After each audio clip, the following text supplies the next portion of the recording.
Fala emergencista, meu nome é Bruno Leite, eu sou médico emergencista e você é muito bem-vindo a mais um Bolos de Emergência. E você tá de plantão, chega um paciente com uma PA de 220 por 120, sem dor, sem queixas, só veio conferir a pressão que estava alta em casa. E agora? É urgência, é emergência, precisa baixar rápido, nitroglicerina, clonidina, nada? Esse episódio é para destrinchar de vez o que é uma emergência hipertensiva, o que é urgência, quem precisa de UTI, quem pode ir para casa e, principalmente, como evitar os erros mais comuns na porta. O primeiro passo é entender a diferença prática entre uma urgência e uma emergência hipertensiva. O conceito de urgência hipertensiva passa por uma pressão acima de 180 por 120 sem lesão de órgão-alvo. O paciente está estável, sem risco imediato. Esse conceito é extremamente controverso e a maioria dos guidelines atuais não o menciona mais. Apenas mencionam a hipertensão sem sintomas e como na maioria das vezes ela não deve ser abordada no ambiente da emergência. Já a emergência hipertensiva é definida como um aumento severo da PA com lesão de órgão-alvo aguda e progressiva. Por exemplo, a encefalopatia hipertensiva, o escape, a dissecção de aorta, o AVC ou o infarto. O importante aqui não é o número da PA que define a emergência, é a presença de lesão de órgão-alvo. E o erro comum é tratar o número, não o contexto clínico do seu paciente. Mas como é que eu investigo essa tal lesão de órgão-alvo? Bem, use sempre o exame clínico e alguns exames complementares direcionados. Para avaliar sistema nervoso central, utilize alguns sinais como rebaixamento de nível de consciência, cefaleia, convulsões e déficit neurológico focal agudo. Quanto aos exames, é claro que existe a TC de crânio, mas o ultrassom da bainha do nervo óptico tem se destacado cada vez mais. Se ela se encontra acima de 5 a 6 milímetros, é um sinal indireto de hipertensão intracraniana, mais um uso do POCUS para o emergencista.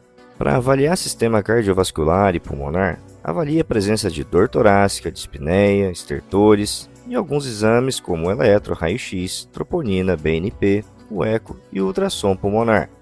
Para avaliar a parte renal, valorize a presença de oligúria ou hematúria, creatinina e urina tipo 1. Falando agora de um quadro bastante frequente, a encefalopatia hipertensiva. Ela se manifesta com aquele quadro de rebaixamento de nível de consciência, com náuseas, vômitos, um borramento visual, talvez até um papiledema. Lembrando que agora a gente faz fundo de olho na emergência com smartphone. O mecanismo é a perda de autorregulação cerebral, que causa vasodilatação e edema. A conduta aqui é reduzir a PAM de 10 a 15% na primeira hora, não mais que 25% nas primeiras 24 horas. Uma dica do Rosens de 2023 é que se a melhora clínica rápida após a redução da PA, é provável que a encefalopatia fosse hipertensiva. Nos casos de escape, aquele edema de pulmão agudo hipertensivo por aumento de pós-carga, você espera um início súbito de dispneia, estertores, ansiedade e taquicardia. O mecanismo é um aumento abrupto da pós-carga, levando à congestão pulmonar. A conduta: nitroglicerina em bolos, sim, tridil em bolos, 400 a 800 microgramas EV, e depois manter uma infusão contínua com VNI. O erro comum aqui é usar furosemida de cara. O problema aqui é pós-carga, não volume. Quanto ao AVC e a pressão arterial, vamos para as evidências. O que é que dizem os estudos? O INTERACT 2 mostrou que um controle mais agressivo da PA em AVC hemorrágico levou a menos déficits. Já o ATTACK 2 reforça que uma sistólica abaixo de 140 nas primeiras 6 horas pode ser benéfico. Vamos relembrar algumas metas práticas de controle pressórico? No AVC isquêmico candidato à trombólise, a sua meta é uma PA abaixo de 185 por 110. No AVC isquêmico sem trombólise, manter uma PA abaixo de 220 por 120. No AVC hemorrágico, PA abaixo de 180 por 105. Na hemorragia subaracnoide, uma PA abaixo de 160 por 110. E na dissecção de aorta, PA abaixo de 120. Lembrando que aqui, o controle pressórico deve vir após o beta-bloqueio. Existem muitos erros comuns que a gente vê na prática. O capitão orelhada está por aí. A nifedipina sublingual apresenta um risco de queda abrupta de PA, podendo levar a isquemia cerebral.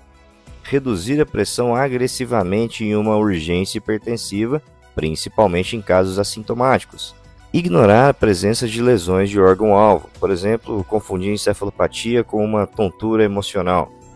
Prescrever sem avaliar a adesão ao tratamento crônico. É importante sempre investigar se a pressão subiu porque o paciente parou de tomar o remédio. Quanto às medicações, o nitroprusiato é muito comum e tem a sua indicação prática nas emergências hipertensivas com lesão de órgão-alvo cerebral ou dissecção de aorta. A medicação deve ser fotoprotegida e tem meia-vida curta. Já nos casos de escape, a nitroglicerina é a preferida. Bolos de 400 a 800 microgramas EV, podendo ser associado com o VNI. O esmolol tem o seu lugar na dissecção de aorta. Com uma meia-vida de 3 minutos, ele é ideal para controle pressórico fino. Na pré-eclâmpsia, a hidralazina é a escolha, mas evite essa droga em outras emergências hipertensivas. Já a clonidina por via oral é a escolha naqueles raríssimos casos onde a gente vai tratar uma urgência hipertensiva sintomática, mas sem lesão de órgão-alvo. A dose é de 0,1 a 0,3 mg por via oral e cuidado com hipertensão de rebote se a clonidina foi suspensa. Então, bora fazer um fluxo de decisão bem prático? Primeiro, se a PA está acima de 180 por 120, avalie se há lesão de órgão-alvo. Se existe a presença de lesão de órgão-alvo, interne esse paciente e reduza a PA conforme a condição. Se não tem, trata-se de uma urgência hipertensiva. Avalie a presença de sintomas, adesão e fatores de risco. Trate por via oral somente na presença de sintomas. E oriente o segmento ambulatorial assim que possível. Se o paciente estiver totalmente assintomático, investigue a adesão, fatores de risco e oriente. Via de regra, esse paciente não deve ser tratado na emergência. 5 frases para quem está na porta. A emergência hipertensiva só existe com lesão de órgão-alvo. Encefalopatia e escape são as verdadeiras emergências que você vai ver na porta quase todos os dias. Não use nifedipina sublingual. Nunca. Nitroglicerina é a rainha do escape. E na emergência hipertensiva, a pressa é inimiga da perfeição. Vai com calma, fique à beira do leito do seu paciente que tudo dá certo. Esse foi mais um Bolos de Emergência, trazendo atualização baseada em evidência para o manejo das emergências hipertensivas. Se você gostou, encaminha para aquele colega que sempre faz captopril sublingual e que, se não melhora, faz um diazepam. E eu me despeço mais uma vez agradecendo a nossa imensa audiência e pedindo a todos vocês que também nos sigam lá no Spotify e que nos avaliem. Aquelas 5 estrelas significam muito para a continuidade do nosso trabalho.